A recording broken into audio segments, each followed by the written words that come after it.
9h, 11h. Europe 1 Culture Média. Philippe Vandel.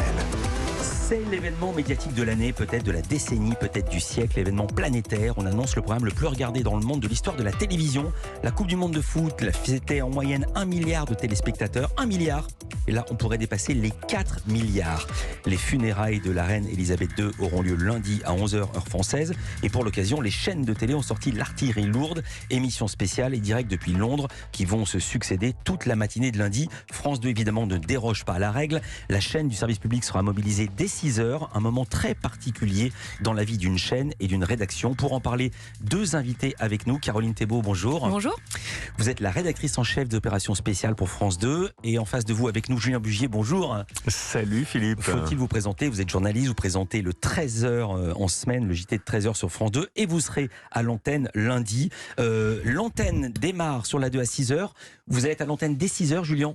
Avec Télématin évidemment et toutes les équipes de Télématin, et puis ensuite on poursuivra l'édition spéciale à partir de 9h30, 10h avec plein d'invités, avec un plateau absolument prestigieux. Vous avez dit 4 milliards Philippe? Parce que j'ai des frissons quand vous me dites ça. Non mais ils ne seront pas 4 milliards devant vous. J'ai un peu les Ils seront 4 milliards en global. Vous me rassurez, parce que j'ai un peu les chocottes, là, 4 milliards de personnes qui nous regardent. Non, qui regardent partout. Caroline Thébault, d'abord j'ai commencé. Qu'entendez-vous par opération spéciale? Présentez-nous votre métier. Alors, les opérations spéciales, ce sont tous les événements exceptionnels, français mais également étrangers, qui méritent qu'on bouscule nos antennes, qu'on casse les grilles. Par exemple, donc, la spéciale 14 juillet. Par exemple, donc il y a des spéciales qui sont prévues, qu'on connaît, donc tous les événements nationaux, 14 juillet, les commémorations, 11 novembre, 8 mai, et puis tous les événements exceptionnels, les obsèques, les hommages nationaux. Donc on a eu la panthéonisation de Joséphine Baker, on a eu les obsèques de Belmondo, et c'est vrai, en 2022, une année très connotée britannique, avec le jubilé de la reine en juin, et puis là, le décès de la reine jeudi dernier, et donc les funérailles lundi. Le jubilé, on avait la date, le décès, on n'avait pas la date, donc c'est une émission spéciale, encore plus spéciale. Encore ce qu'on appelle un breaking, c'est-à-dire que là, pour le coup, c'est voilà. C'est votre break l'antenne. C'est votre première radio, m'avez-vous dit? Oui, tout à fait. Ça s'entend pas. Julien Bugier, vous avez déjà travaillé avec Caroline. C'est votre première avec elle ou pas du tout? Non, c'est pas ma première avec elle, mais c'est quelqu'un qui a un rôle vraiment pour que les gens sachent, parce que c'est des gens qui sont derrière la... C'est pour ça que nous souhaitions la recevoir ce matin avec vous. Et vous avez raison de l'inviter, parce que ce sont des gens, et Caroline en particulier, qui sont à la manœuvre et qui organisent toutes ces spéciales avec la constitution des plateaux, qui est quelque chose de chirurgical et pas forcément évident. Et puis l'éditorial, vous savez que ces moments, c'est des moments de communion nationale. On en a besoin aussi en ce moment où les Français se retrouvent avec des audiences qui sont assez exceptionnelles, que ce soit le 14 juillet ou les autres événements qu'on est amené à traiter. La reine, évidemment, ça dépasse tout, mais c'est un boulot, voilà, et Caroline fait ça avec une main de maître. C'est vous qui allez parler dans l'oreillette à Julien? Je parle dans l'oreillette à Julien. Anne-Laure Caillé, notre responsable d'édition, parle également à Julien, puisqu'il y a évidemment il y a 12 points de duplex, par exemple, lundi prochain. Donc, évidemment, c'est toutes ces équipes qu'il va falloir coordonner sur le terrain. Je pense qu'il y a... C'est un dispo vraiment inédit, totalement inédit. On va raconter le dispo. Je viens d'apprendre qu'on disait dispo pour dire dispositif. C'est comme les chaussures orthopées et le trempeau. Alors lundi, je l'ai dit, France 2 va être mobilisée dès 6h du matin pour suivre ses préparatifs. Il y a déjà une bande-annonce. Lundi, avec France Info et France 2, ne manquez rien de la journée d'adieu à Elisabeth II. Après le 6h Info, Télématin spécial dès 6h30, présenté par Julia Vignali et Thomas Soto, à quelques heures du début des funérailles d'État de la souveraine. Dans une édition spéciale, Julien Bugier avec Stéphane Bern, les invités et les envoyés spéciaux commenteront l'événement. Depuis la procession du cercueil royal dans les rues de la capitale anglaise, jusqu'à son entrée dans l'abbaye de Westminster et la cérémonie religieuse. Un jour, Philippe, je vous présenterai la dame qui fait la voix, parce qu'elle a une voix absolument radieuse, formidable. On viendra avec elle, c'est comme la dame de la SNCF, on la voit jamais, mais elle est présente dans nos cœurs, d'une certaine manière. D'accord, ce qui est vraiment bien dans cette émission, c'est que maintenant, les invités nous amènent des invités. Oui, c'est-à-dire qu'il y a, vous voulez dire, il y a le plateau. Non, mais je parlais de moi, là, en l'occurrence. Julien Bugier nous dit, tiens, je vais inviter. Bah oui, on aime bien faire ça, vous proposer des choses. Caroline Thébault, c'est vous, justement, puisqu'on parle d'invités, c'est vous qui avez mis en place le déroulé de la journée de lundi. Quel sera le dispositif? Dispositif multiple, j'ai bien compris. Si déjà il y a 12 points, il y en a pour un moment à expliciter tout ça. Voilà, donc le dispositif global de la journée, il est vu avec la direction de l'information, Laurent Guillemets, Michel Dumoret. On démarre à 6h et avec un télématin exceptionnel avec des chroniques dédiées. Et nous, vers 9h40, 10h, on prend l'antenne en direct. direct avec Julien, avec Stéphane Bern, bien évidemment. Stéphane nous a dit déjà, il était dans l'émission il y a 2 jours, qu'il serait à Paris. Il m'a dit on voit mieux depuis Paris, paradoxalement, c'est un peu comme la Formule 1. C'est-à-dire que c'est toujours un choix qu'on se pose. On voit mieux dans la cabine qu'au bord du circuit. Vous serez où, vous, Julien? On sera à Paris avec Stéphane, évidemment. Vous savez, vous auriez pu le faire de Londres. C'est vrai, mais c'est la prime à l'image. Donc la valeur ajoutée que nous soyons à Londres est assez faible au regard des multiples images en direct qu'on aura, parce qu'il y a l'image du cortège funéraire, il y aura l'image des Britanniques qui seront des millions dans les rues de Londres, il y a les correspondants étrangers, voilà. Donc c'est vrai que comme la prime est à l'image, on n'a pas besoin de nous paradoxalement d'être sur place. L'avantage d'être à Paris, c'est qu'on peut avoir un magnifique studio, parce que les invités, je pense, c'est vraiment notre plus-value sur France 2. On a Stéphane Bern, on a Adélaïde de Clermont-Tonnerre, qui est la directrice de Point de Vue, on a également Tatiana de René, qui est une romancière franco-britannique, peut-être la plus lue, si ce n'est l'une des plus lues en Europe. Donc en effet, ça nous permet... Et qui a rencontré la reine, bien sûr, comme Stéphane. Et comme, voilà. Donc ça nous permet d'avoir un plateau, je pense vraiment de très haut niveau, avec des gens d'une expertise quasi inégalée. Et on va mettre le paquet, mais sur tous nos points extérieurs. C'est-à-dire qu'en effet, on a 12 points duplex, c'est-à-dire 12 reporters. On en a évidemment à Westminster, qui sera un peu le centre du monde lundi, mais aussi dans Londres, mais aussi à Windsor, à Édimbourg. On sera avec Louise Ekland à Manchester pour qu'elle nous fasse vivre aussi cette cérémonie depuis ailleurs qu'à Londres, dans le Royaume. On sera dans le Commonwealth, à Delhi, à Melbourne, et puis bien évidemment en France, par exemple en Dordogne, parce que les Britanniques de France et les Français aussi vont suivre cette cérémonie, qui est un événement quand même planétaire qu'on ne veut pas rater. Vous savez qu'il y a une petite anecdote qui est assez marrante pour dire l'importance de la reine aux yeux des Britanniques. On dit tout le temps, est-ce qu'on en fait trop, pas assez, quelle est sa place dans l'histoire? Parce que c'est vrai que c'est un personnage, on a perdu Gorbatchev il y a quelques semaines, la reine, c'est 90 ans d'histoire, elle a connu tous les plus grands, elle a commencé avec Churchill, elle a connu 15 premiers ministres. Elle a connu René Coty. Vous savez qu'il y a plus de 2/3 des Britanniques qui, une fois dans leur vie, se réveillent et rêvent que la reine sonne à leur porte et qu'ils sont en pyjama et qu'ils ne peuvent pas recevoir la reine et qui sont très embêtés. Vous voyez, ça dénote quand même la place de la reine dans la société britannique. L'autre sondage qui m'a vraiment frappé, je le cite de mémoire, c'est 44% des Britanniques qui avouent avoir pleuré à un moment donné à l'annonce du décès de la reine. 44%. Et 83%, c'est ça, qui n'ont connu qu'elle. Donc, oui, mais ça c'est normal, 10. C'est une question d'âge. Mais là, j'étais pas surpris. J'étais pas surpris. Il suffit de prendre la pyramide des âges. Mais pleurer, c'est comme si c'était un membre de la famille. Et que 20%, je crois, qui veulent la fin de la monarchie. Donc ça reste quand même un monument pour eux et pour beaucoup de gens dans le monde. C'est une opération sur laquelle vous travaillez, Caroline Thébault, depuis combien de temps? Parce que le fait que la reine ne soit pas éternelle, c'était pas une surprise, et sa santé s'était dégradée. C'est la monarque la plus âgée en exercice, donc forcément on s'y prépare. Très honnêtement, ça fait des années, voire même 10, 12 ans depuis le dernier jubilé, qu'on met de côté des éléments. Donc par exemple, on a un stock de 830 photos, 250 extraits. Tout ça, ça a été mis de côté. Justement, je parlais d'Anne Lorck avec qui on travaille depuis des années, parce que c'est un travail de longue haleine, parce que c'est quelque chose qu'on prépare. Il n'y a pas une nécro, il y en avait peut-être une douzaine de prêtres. Évidemment, tous les ans, régulièrement, on les actualisait, on les mettait à jour. À l'automne dernier, il y avait quand même des alertes sur son état de santé, donc on a encore plus, remis à jour ces sujets. Ça n'empêche que le jour J, il y a encore des choses à actualiser, et donc c'était un travail sans fin, mais qui a pris des dizaines d'années. Et puis on va assister à un truc absolument extraordinaire. Vous parliez des obsèques du siècle. Je crois que pour son couronnement en 53, il y avait eu en Mondoviovision. C'était la première fois qu'un événement était diffusé partout dans la planète. Il n'y avait pas beaucoup de télévision. Bien sûr. En 53, il y avait eu 300 millions de téléspectateurs. Diana, pour ses obsèques, 2,5 milliards. Là, vous parlez de 4 milliards avec le roi du Bhoutan, par exemple. Il n'est jamais venu à Londres de sa vie. Mais il sera là pour les obsèques. L'empereur du Japon, il n'a pas le droit de sortir du Japon. Il faut qu'il demande l'autorisation aux autorités. Il a demandé l'autorisation pour être là. Joe Biden, évidemment. Il y a 3 ou 4 pays qui n'ont pas été invités. Je crois qu'il y a l'Afghanistan, la Biélorussie et la Russie. Mais sinon, il y aura toute la planète. Enfin, je veux dire, c'est un événement diplomatique, en fait. C'était une chef d'État. Justement, ça amène une question que j'allais poser tout à l'heure, mais je la pose maintenant. Quel dispositif? Est-ce que vous allez avoir une caméra? Comment vont se situer les grands de ce monde? Il y a des questions de sécurité aussi. Alors, il y a tout un dispositif qui est retransmis par la BBC, par les chaînes britanniques. Donc, en effet, ce sont des images qu'elles mettent à notre disposition gratuitement écran pour pouvoir suivre la cérémonie à l'intérieur, à l'extérieur. Ensuite, on a nos propres caméras, bien évidemment, notre dispositif pour nos points duplex, pour alimenter également en images. Et c'est tous ces éléments, tous ces faisceaux avec lesquels il va falloir jouer le jour J. C'est aussi la valeur ajoutée du service public. On a un rapport évidemment privilégié avec la BBC et donc on a des accès privilégiés pour avoir ces images parce que c'est produit par la BBC. Historiquement, tout ce qui a trait à la reine et à la monarchie est produit par la BBC. Donc France 2, c'est vraiment la chaîne de l'événement pour les obsèques. On continue de parler de cet événement sur France 2 et ailleurs. Julien Bugier, Caroline Thébault, Culture Média continue. À tout de suite sur 9h, 11h, Europe 1 Culture Média. Philippe Vandel.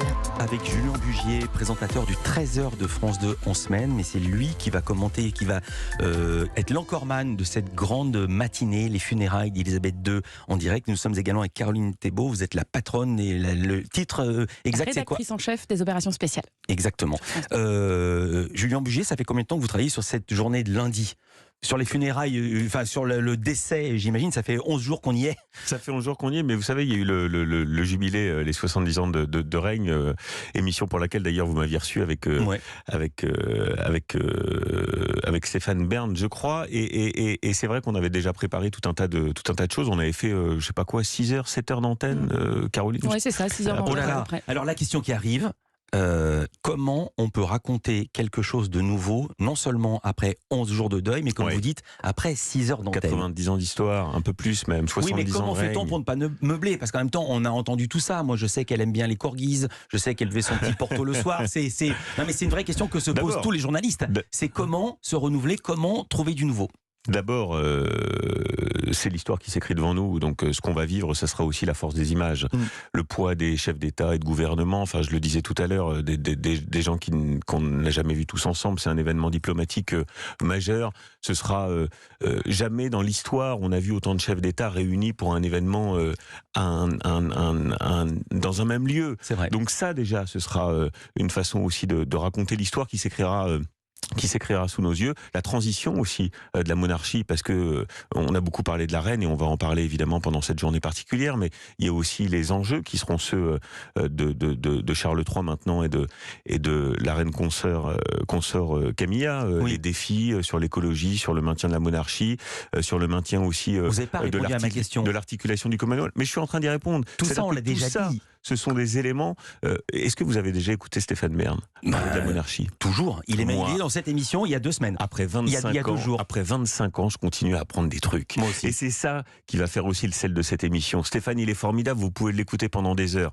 Et j'ai parlé encore avec lui hier pour préparer l'émission. Il arrive encore à me surprendre par des anecdotes et par des infos que je ne connaissais pas. Donc c'est ça aussi la force de la valeur ajoutée. Caroline Thébault, vous nous l'avez dit, c'est la BBC qui va produire les images qui seront diffusées dans le monde entier. Voilà. Donc c'est la chaîne Le publique. signal international, voilà, c'est ça qui est public. Donc vous avez des liens privilégiés en tant que service public avec le service public britannique. Mais en même temps, à part ça, comment une émission spéciale sur la 2 est différente d'une émission spéciale de la 1 ? Parce que aussi ils seront là, on va pas se le cacher, on est une émission média et on est œcuménique, ou d'une spéciale d'une chaîne d'infos comme BFM ou CNews. Je pense que sur tous ces événements, ces sujets patrimoniaux ou ces événements historiques, ces événements planétaires, on a un savoir-faire quand même à France 2 depuis des années. Et ce savoir-faire, on le travaille, on l'améliore. Et je pense que on a à la fois des invités qu'on ne voit pas ailleurs, qu'on ne verra pas sur les chaînes d'infos, les meilleurs, les spécialistes de la monarchie britannique. On fait quand même de l'info. Le meilleur, c'est Bern. Voilà. Stéphane Bern, pardon, mais il est irremplaçable. Et pour nous, c'est quelqu'un d'incontournable sur ces événements. Adélaïde de Clermont-Tonnerre, elle est particulièrement brillante également sur tous ces sujets. Donc je pense qu'on a déjà un plateau d'invités. Et puis, on a quand même un nombre de moyens, de duplex, de reporters qui eux-mêmes sont excellents. Ce sont nos anciens correspondants à Londres qui partent. Philippe Arbour qui sera en plateau avec nous, spécialiste des questions religieuses, c'est l'ancien correspondant à Londres aussi de France Télévisions. Donc on a des gens d'une expertise, on fait de l'info avant tout, et je pense que c'est sur France 2 que ces événements se vivent depuis des années. La force de la connaissance et la force de la précision. C'est vrai qu'on fait pas de gaudriole, on fait pas de spectacle, on fait pas le show, on fait de l'info quand on fait ces événements. Et c'est aussi la raison pour laquelle le public vient en masse. Le spectacle, c'est des siècles et des siècles d'histoire. Si ça, c'est pas du spectacle, l'abbaye de Westminster, qu'est-ce qui est spectaculaire ? C'est sûr, mais encore faut-il décrypter les images. La BBC nous livre des images brutes, à nous de les expliquer et d'être très précis dans ce qu'on raconte. Très important dans une émission de télévision ou de radio. Ici, j'en ai un, c'est le conducteur. Je sais en gros ce qui va se passer. Est-ce que le palais Buckingham Palace a donné aux chaînes un conducteur? Est-ce que vous savez ce qui va se passer? Est-ce que vous savez, par exemple, comment vont être assis le protocole, tel et tel chef d'État, tel et tel membre de la famille? Qu'est-ce que vous savez et qu'est-ce que vous allez découvrir sur place lundi? C'est des infos qui tombent au compte-gouttes. Hier encore, on a reçu un premier déroulé, c'est-à-dire un timing, qui va nous permettre en effet de faire notre conducteur et notre déroulé. Ensuite, on va recevoir des éléments plus précis sur la symbolique, sur éventuellement où seront placés en effet telle et telle personne, les chefs d'État, la famille royale. Donc en effet, c'est des infos que la couronne envoie de façon très officielle à toutes les chaînes de télé et qui sont sous embargo. Il y a quand même un truc... sous embargo, c'est-à-dire que vous n'avez pas le droit de dire à quelle heure ça commence, quelle heure ça finit. Pas tout. En fait, les infos se diffusent au fur et à mesure. On lève des embargos au fur et à mesure. Il y a quand même un truc qu'on connaît, parce que vous savez que ce protocole, il est écrit depuis 20, 30 ans, London à la Bridge, minute près. La fameuse opération London Bridge. Puis Unicorn.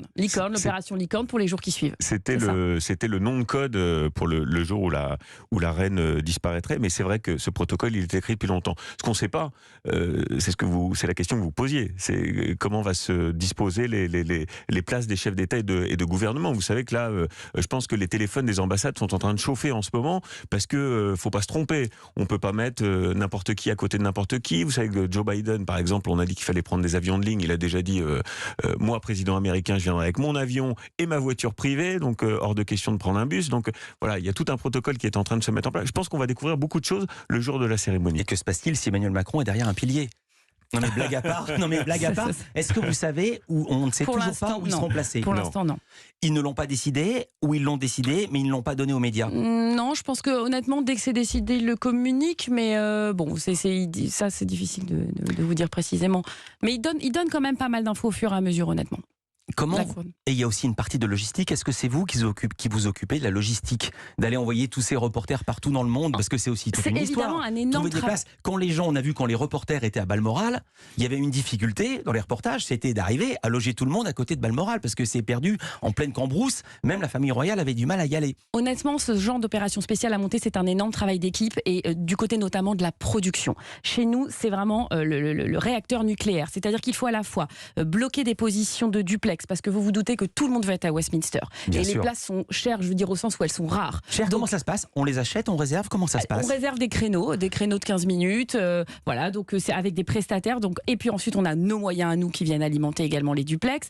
Il y a ensuite toute la partie, ce que vous appelez logistique. En effet, il faut loger les gens, il faut aller à Londres, il faut dormir à Londres. À Londres, ça va. Donc, oui, enfin, le lundi, c'est compliqué. Même à Londres, c'est compliqué. C'est compliqué, hein, plus 300% pour les chambres d'hôtel, un taux de remplissage qui est quasi complet. Enfin, c'est compliqué. Essayez d'aller à Londres ce week-end, vous allez voir que c'est très compliqué. Mais c'est ça qui est absolument passionnant. C'est passionnant. Donc c'est vrai que c'est un travail de fourmi, mais dingue, de pouvoir en effet envoyer tout le monde et d'avoir tout le monde à l'antenne lundi. Voilà. Vous attendez une bonne audience? Oh oui, je pense. On est très confiants. Vous étiez devant TF1. Vous avez dit 4 milliards, c'est ça? Non, de téléspectateurs. On était devant, en effet, pour le jour du décès de la reine. Et sur le jubilé aussi, jusqu'à 12h45 à peu près, je crois, on était devant. Ouais. Voilà. Ce sont, encore une fois, je pense, des événements qu'on aime vivre sur France 2. J'en profite aussi, puisqu'on est là collectivement en équipe avec Caroline, pour tirer un coup de chapeau à tous ceux que vous ne voyez pas. Je ne vais pas tous citer leurs noms. On a cité Anne-Laure tout à l'heure. Il y en a plein. Il y a Paul, il y a Clémentine.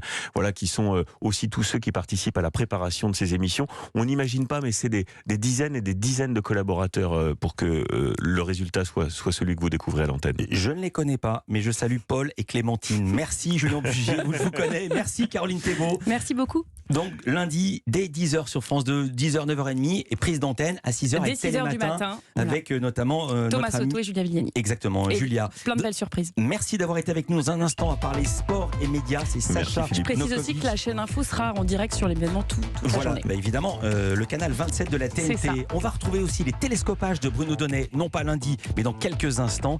Il va se plonger ce matin, Bruno, dans les fantasmes des rédac chefs de la télévision. A tout de suite sur Europe 1. Europe 1 Culture Média. L'émission de référence sur les médias.